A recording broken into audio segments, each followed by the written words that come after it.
Здравейте! Днесната ни разходка започва с паметна чешма с село Българение, област Ловешка. Тук природата и архитектурата са много красиви, затова реших да ви покажа и това китно селце. Къщите са страхотни, автентични, много стари, поне над 100 години са всичките. Естествено има много изоставени от тях, мисля да потърся разтопени съм някой аз. Когато бях малък съм идвал тук, ето тази чешма. Тук се напояваха много животни, овце, крави. Сега животни няма вече. И така хванахме нагоре към Балкана. Тук също природата е много красива.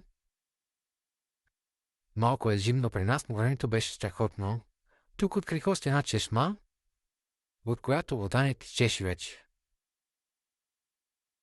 Изоставена вода имаше порение, явно водата, която трябва минава през чешмата, но понеже не се поддържа, ще леко стана въпрос.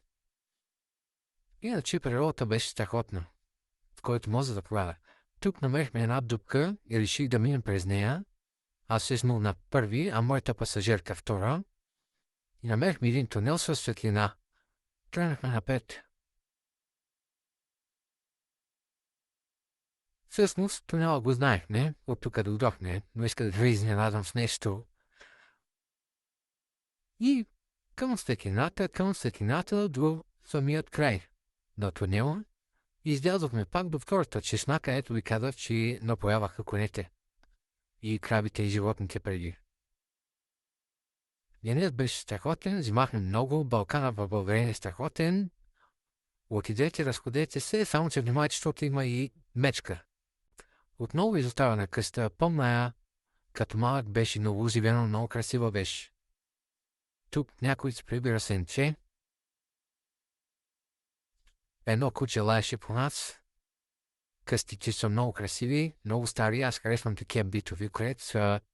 Ето го паметникът на центъра, тук е самият център.